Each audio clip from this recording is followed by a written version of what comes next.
be blessed by the divine. About Vethathiri Maharishi. Shri Vethathiri Maharishi is our Guru, and I have been truly blessed to have personally met him and learned this beautiful system of simplified Kundalini Yoga for the first 15 years of my practice from 1984 till pretty much during the end of his life. He was truly a guru who is worthy of all the worship that we now give him. He lived by example.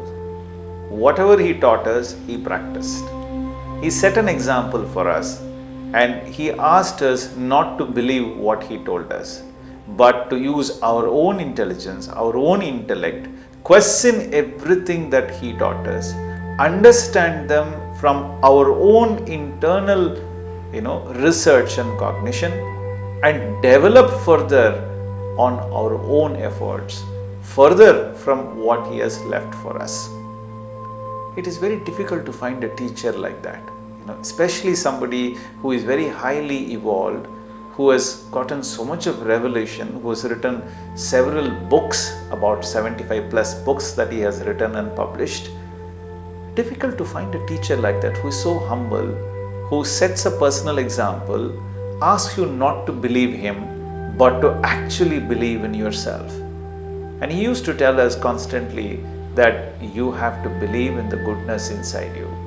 You are a fraction of the totality. You are the almighty force. The fraction demands, the totality supplies. Shri Vethathiri Maharishi was born in a small village called as the Guduvanchery village outside of Chennai city in 1911 or so, and to a very small poor family. And the family found it extremely difficult to cope up with the poverty that they had. So the mother and the father did their own penance to bear a son who would eventually come and remove the poverty of the family. So his mother used to not eat with her hands during the pregnancy period of the boy, but used to lay the food on the floor and bend down and eat with her mouth. That's her way of a penance. But each time she did it, she told that I wish for a boy, I wish for a child who would remove poverty for us. Vethathiri Maharishi was born to her, and he grew up with three important questions in his mind. Why is there poverty? Why is there difficulties and pain in life? And who is God? Who am I?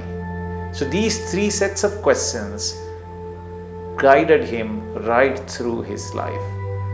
He went on to become a very big cooperative society head. He had over about 1,000 looms under him, and he was one of the leading lungi manufacturer during the Second World War time in Chennai.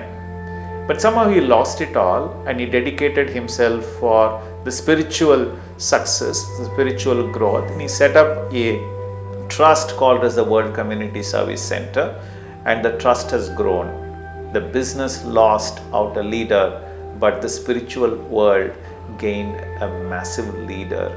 And this leader went on to set up this World Community Center headquartered in Chennai, and he set up the first temple of consciousness in Ariyar near Coimbatore, about 60 kilometers from Coimbatore if I am not wrong, and under a beautiful Anamalai range of hills, wherein he said consciousness is God.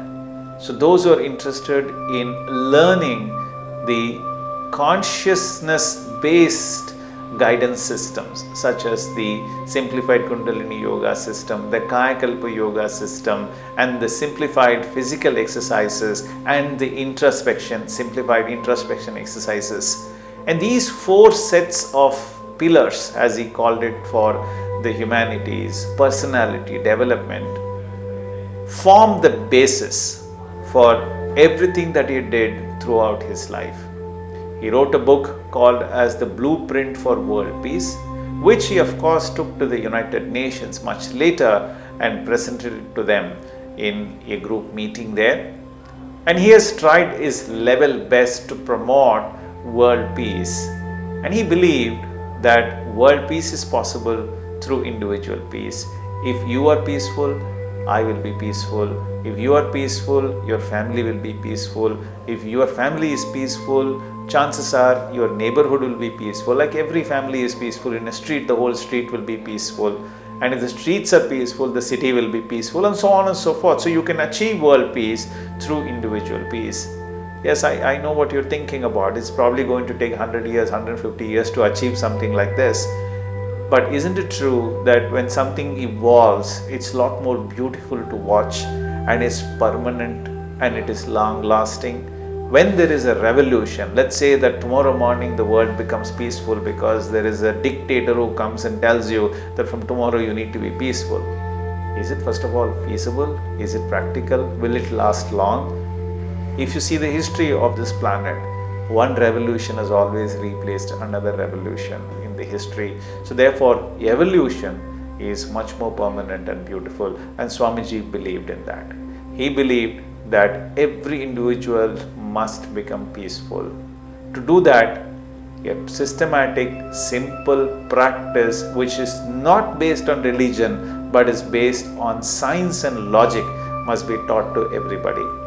And that is his quest which led him to beautifully develop the system of simplified Kundalini Yoga that he has given it to us. We have over 2,500 centers across the world. Please do get in touch with any of our centers. We'll be happy to initiate you into the simplified Kundalini Yoga system. Be blessed by the Divine.